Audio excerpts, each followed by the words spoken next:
Всъщност ми е много забавно, че ще правя това видео, защото е иронично по един или по друг начин. Видеото, както може би знаете, е края на трилогията за изчезналите ютубери. И човека, за който ще говорим, нали, този клип, е Румба. И ако знаете този ютубър, ще знаете защо всъщност е иронично.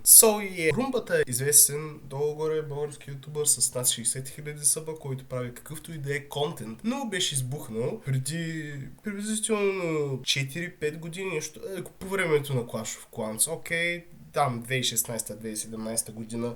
И от тогава до днес не е имал особено много, нали, големи клипове. Изключваме, нали, ерата на Clash of Clans, нали. Говоря от 2018-2019 до момента. Нещо от този сорт, както и да е. И той изчезна преди долу-горе година, нали, приблизително точно година, 11 месеца, но ще го броим година, окей. И може би знам къде и какво се случи с него. Нека започваме разследване. Естествено, по моя си начин, започвам с Инстаграма му, който между другото е заключен. И ще съм ви много благодарен, ако ми споделите какво се случва в Инстаграма, ако някой му има отключен, така казвам Инстаграма, смисъл, може да му вижда постовете такива неща, сеща, да ми ги спратите на моя Инстаграм, който ще го сложа линк долу в описанието или в коментарите, за да ме последвате също, wink.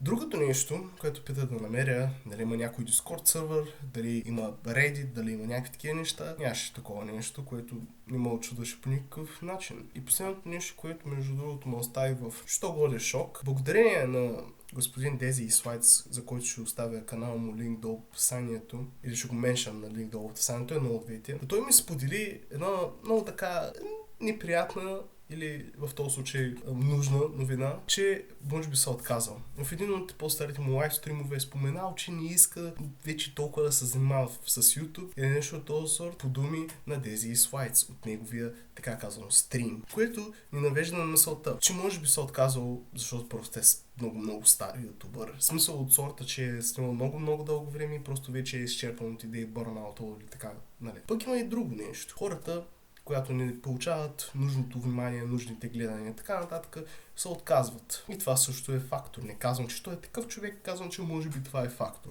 Окей, има се разлика. Ето и причината, нали, защо по дяволите е изчезнал.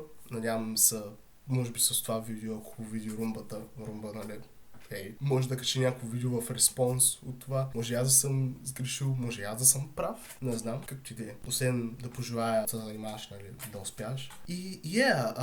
Това е клипа, някакво да кажа.